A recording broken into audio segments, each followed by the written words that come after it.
இது கன்னி ராசிக்கான யுரேனஸ் காசிமி ஓராண்டு கணிப்பு பற்றிய ஒரு விரைவான பார்வை.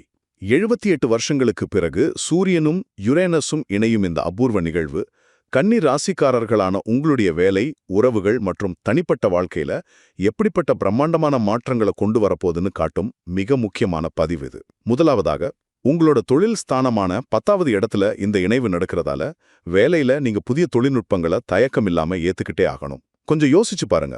பழைய சாஃப்ட்வேரை அப்டேட் பண்ண முரண்டு பிடிக்கிற ஸ்மார்ட் போன் மாதிரி நாம பிடிவாதம் பிடிச்சா என்ன ஆகும்? அதனால மாற்றங்களை எதிர்க்காம அதுக்கேத்த மாதிரி உங்களை நீங்களே அப்டேட் செஞ்சுக்கிட்டா உங்களுக்கான வெற்றி நிச்சயம். இரண்டாவதாக, இந்த அப்டேட்ஸ் உங்களை சமூக வட்டத்திலையும் பயணங்கள்லையும் தானாகவே ஒரு தலைவரா முன்னிறுத்தும். ஆனா இங்க தான் ஒரு சின்ன சிக்கல்.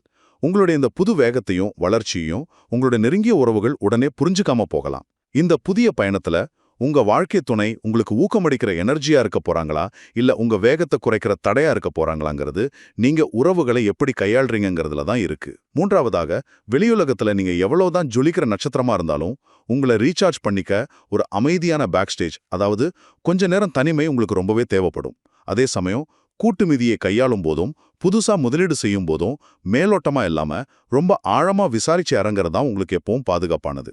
சுருக்கமா சொல்லணும்னா, பழைய தயக்கங்களெல்லாம் தூக்கி போட்டுட்டு ஒரு தெளிவான திட்டத்தோட வர்ற மாற்றங்களை தைரியமா அரவணைச்சிங்கன்னா இந்த ஓராண்டு காலம் உங்க வாழ்க்கையில ஒரு மிகப்பெரிய திருப்பு முனையா அமையும்.